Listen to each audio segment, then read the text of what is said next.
Buying a home? Don't panic. Just listen to the rest of this podcast.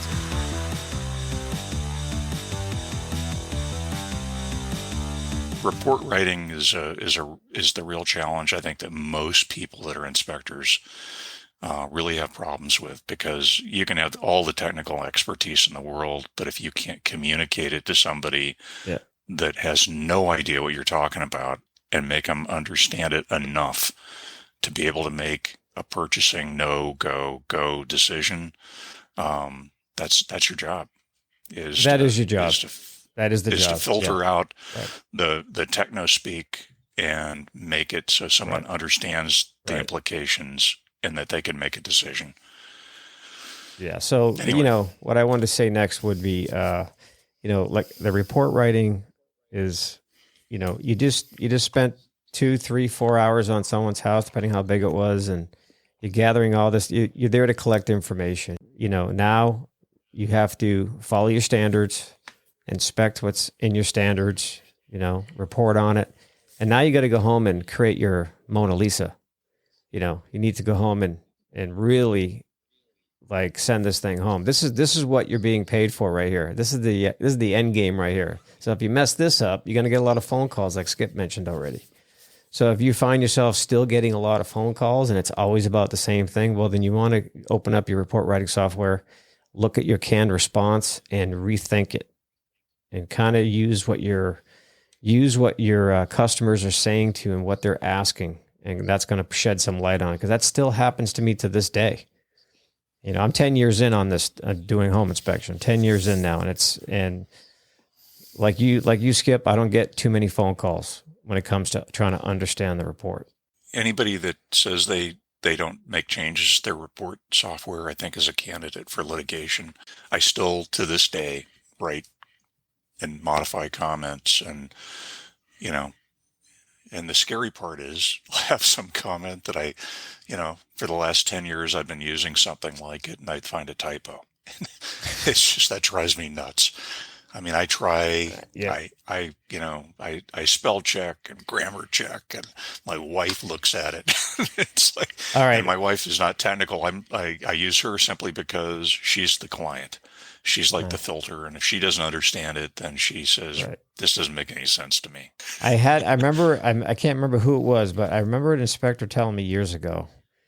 He said he put in the heading of his report, there will be typos in my report, so deal with it. Basically. I've seen language to that effect. Yeah. And I'm like, I agree. I looked at him like, look, if you're saying that because you just don't give a shit, that's one thing. But if you're saying that because you don't know how to write, that's a whole different thing. Yeah, exactly. But the reality is, spell check doesn't work on a lot of what we do. Yeah, it's true. It doesn't know what some of these words are. What's a weep? What's a weep screed? Right.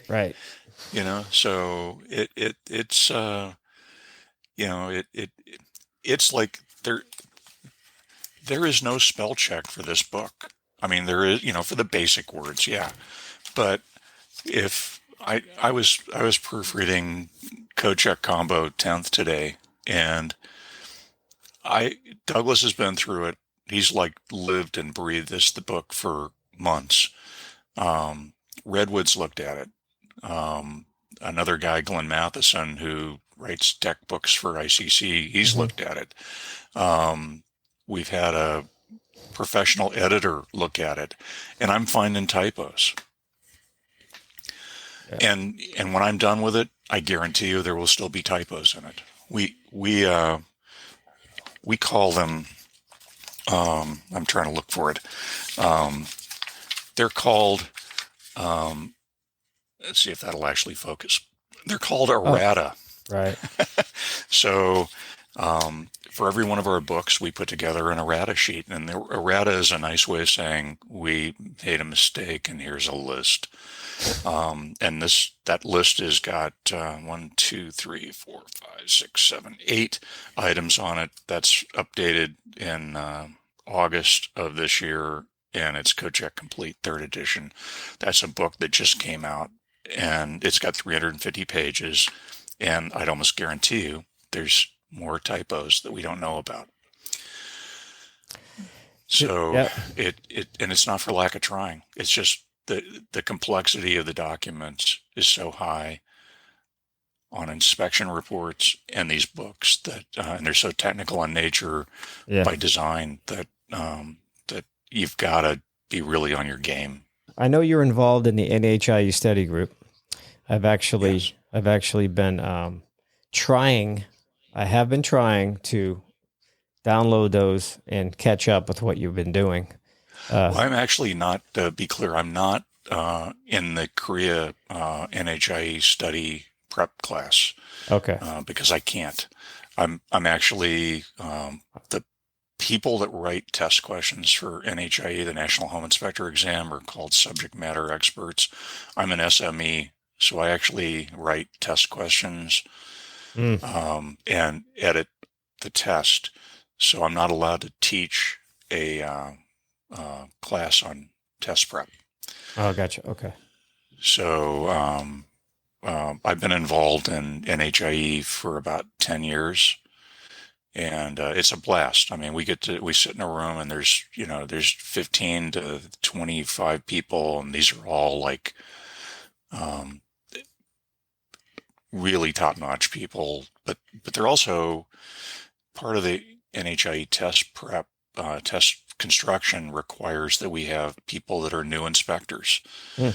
So we want people that have just taken the test and passed, as well as people that are old and gray and broken down like me, because we want that mix. And back to your point, clients ask you questions about reports and you've never really looked at it from that perspective.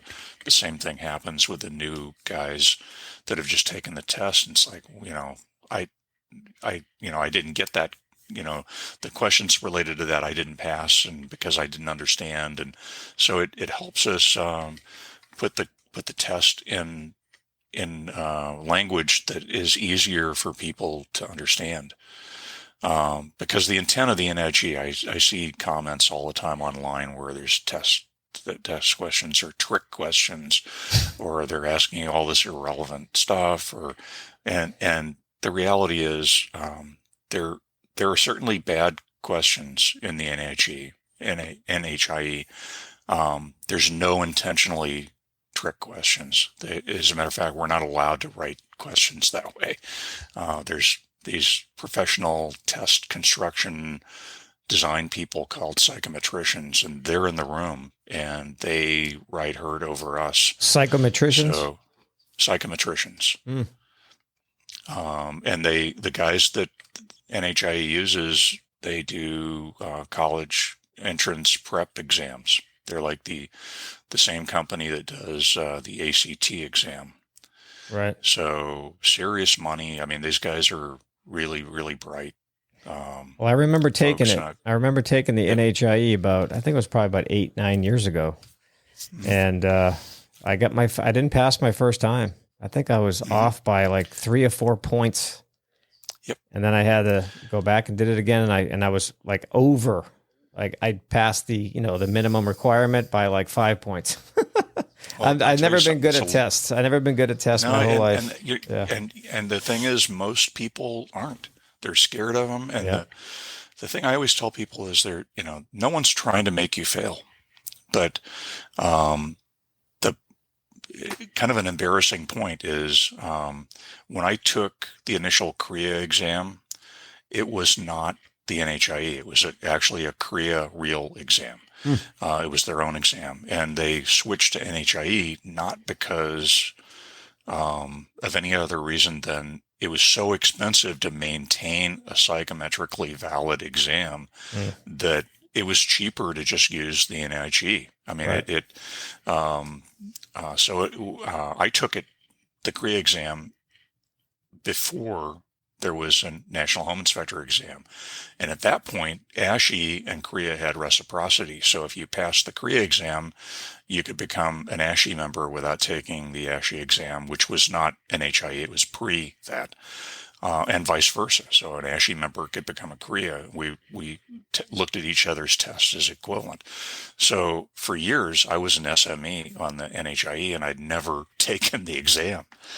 End of last year, they finally said, "Look, you've got to take the exam," and so I got the books, I read the books, and I took the exam, and I passed, and I was sweating bullets because it would have been so embarrassing to not pass that exam the first time.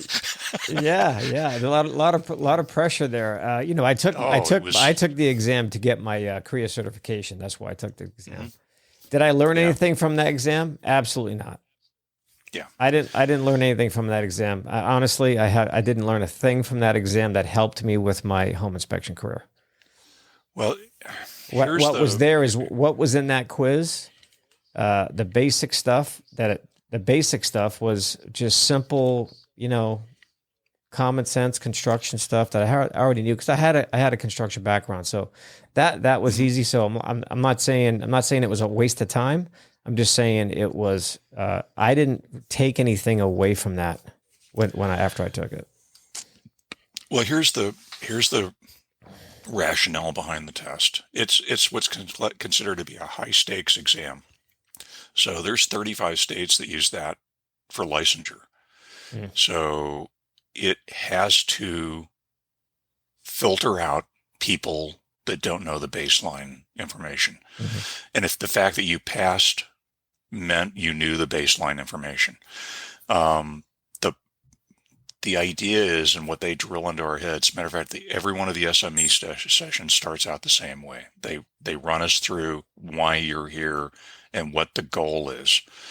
So NHIE is not an SOP exam. It is not based on ASHI. It's not based on Korea. It's not based on InterNACHI. It's not based on pick an organization. It is an exam based on what inspectors do in the field. And every 5 years, there's what's called a role delineation study. And if you remember back about a year or so ago, you got probably a questionnaire in the email rather, and it took about 30 minutes if you actually filled it out to go through, and it would ask you questions like, in the course of an inspection, do you do this? Sometimes, always, never, what, not applicable, whatever, and it runs through that. That questionnaire generates the content outline for the NHIE.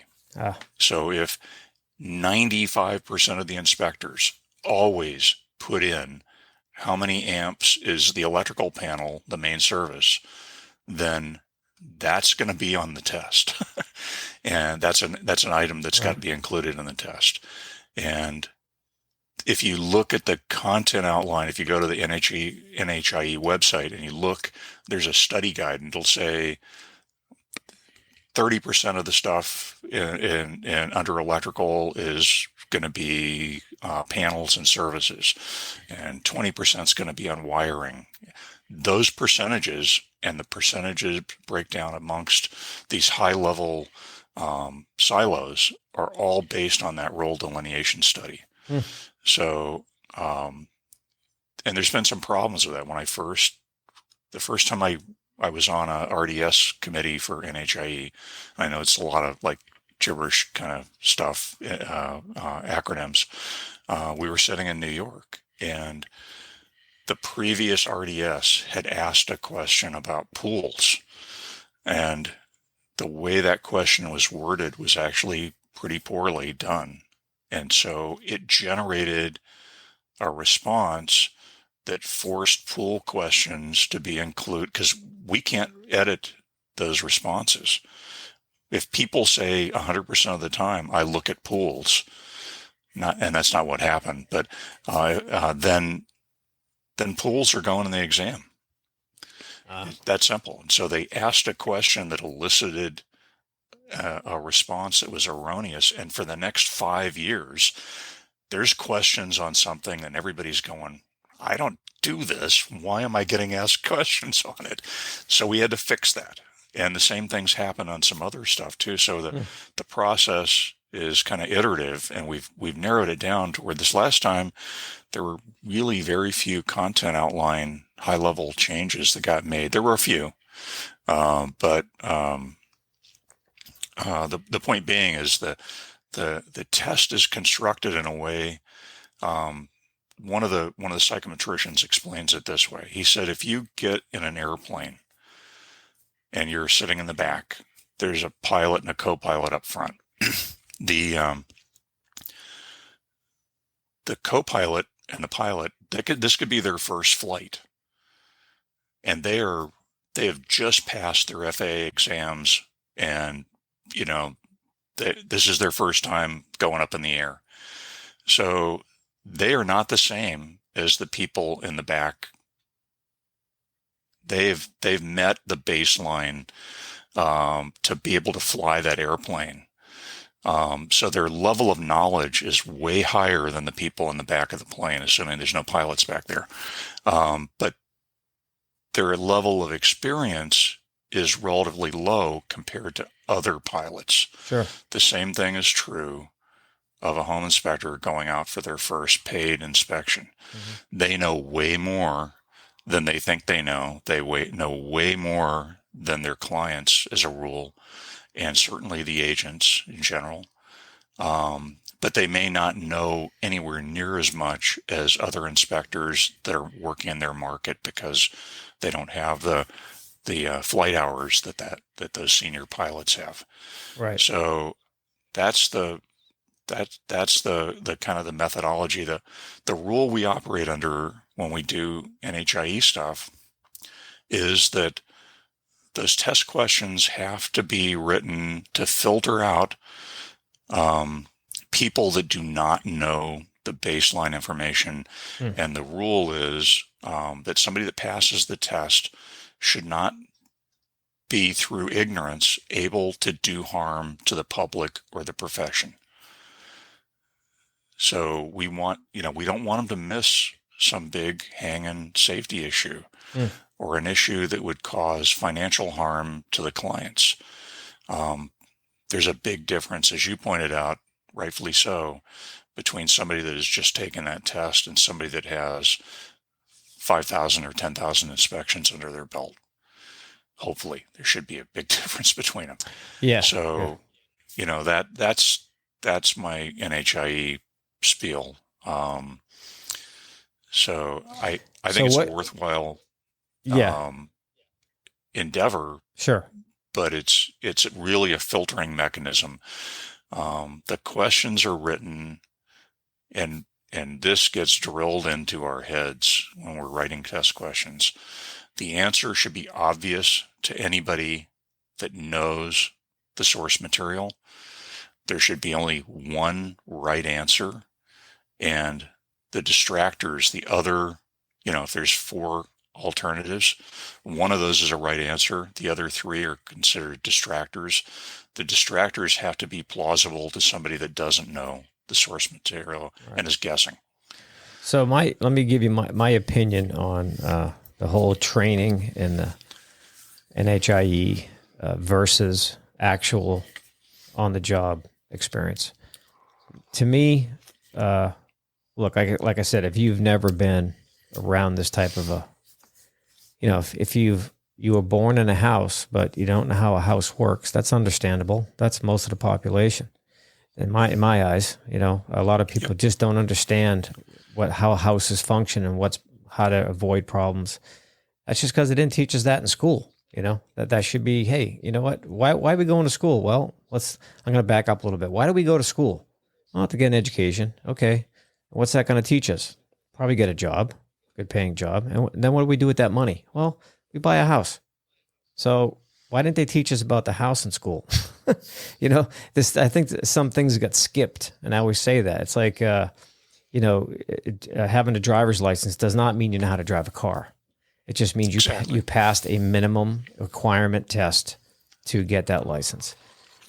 That's a fact. There's a lot of horrible drivers that have licenses. So anyway, my point is, what comes first, the cart or the horse?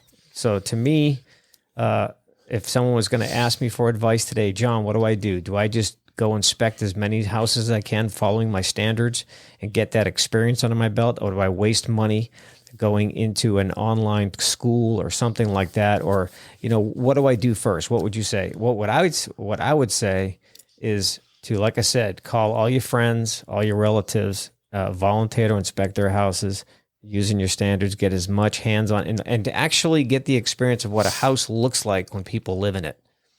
Because you got to find stuff's going to be blocked. There's so many obstacles when you're actually dealing with a home that somebody lives in, as opposed to taking a course and looking at photos of nice clean panels.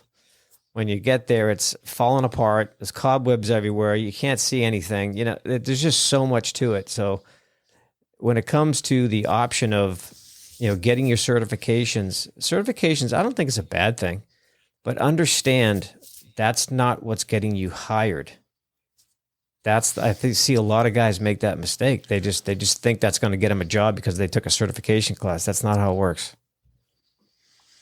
Well, most people they aren't comfortable with the sales and marketing part of inspecting. If you're gonna be a sole proprietor, which I did, I looked at it, and there are some markets like in San Diego, you almost don't get hired unless you're a CREA inspector, from what I understand. I think that's changed a little bit, but there's some markets where the realtors understand the differences. Around here, where's this? Where'd you say that was? San Diego. It used to be, if you weren't a CREA inspector, you basically couldn't get a job, an inspection job down there. No kidding. I think that's changed a little bit. I think so too, because I know a lot of guys who are not CREA inspectors that are down there. Yeah, and that's not the way it used to be 15 years ago. Around here, I think it's less than what I would like it to be, but I think the agents do look for credentials because most of them actually realize that we're not licensed now. And so, and I still have an occasional newbie that will say, "Oh yeah, and Skip's license." It's like, well, yeah, I've got a driver's license, but that's the only one I've got. That's what I tell them too. Yeah, but I think the credentials have value. I looked at it when I first started. I did this. I looked around and said, okay, so who are the really good inspectors in my market? And then I went, okay, so what organizations do they belong to? And they were all ASHI and CREA guys. So I figured, okay, so that's what I'm going to do. And what I did in that process, though, was I did just a hellacious amount of education. When I first started out, I didn't do any inspections until I got my CCI. And the reason was I looked at it like, do you really want to get in a cab with somebody that's got a learner's permit? Or do you want somebody that's got kind of a full real driver's license? So I did go the credential route, but one of the things I did was we've got, at that time we had 3 ASHI and CREA chapters in the Bay Area, San Francisco Bay Area. I would go every month to all 3 of them. And every time somebody had a toolbox, which are weekend, usually Saturday, 6 to 8 hour deals, I would go to those. I've still got.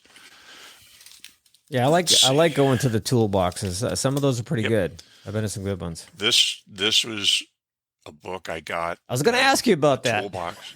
It was a toolbox that I went to that Jerry McCarthy taught before, up in Sacramento. And you went up there and he spent 8 hours going through the 1997 UBC, which was what California adopted as the 2001 California Building Code. And we highlighted and tabbed the book. One of the most useful things I ever did, because it went through like guardrail heights and stairs and smoke alarm locations and all that kind of stuff. But that was one of my first toolboxes. Probably was more important than any other thing I did. I mean, I'd already gone through at that time ITA, Inspection Training Associates, which is now defunct. It got sold to Kaplan, and Kaplan ran it into the ground. But my instructors were Kevin O'Malley and Mike Casey. Mike, yeah. Mike actually almost had hair at that point. And Kevin was still doing serious education, and so I learned a lot from that. But I learned enough to know that I didn't know a lot, and I did what you recommended. I went and I inspected every house for every person I could beg, borrow, or steal from, and even then, once I got started and kind of had my insurance and whatnot, I took a couple of inspections where I actually didn't feel comfortable doing the house. So what I did is I called somebody that I knew. The first one I think was actually Jim Keppel, who is now retired, but he was over in the East Bay. And I told him, I said, I will give you this inspection, because it was in his neighborhood, if you let me shadow you. And if you review my report and you let me review yours when we were done. Wow. And so I did that for a couple, 3 inspections until I felt like, okay, I can do this and probably not screw it up to the point where I get sued. Right. And that's when I started doing them on my own. There you go. So a little different path than you, but I'm with you. You can't whatever works for class. You. Whatever works for you. Some people you can't take a class and just go and inspect. No, you can't. Well, you can, but I think that's a recipe for a lot of phone calls from people. Well, and more phone calls, and maybe letters from people with things like JD after their name. Yeah, exactly.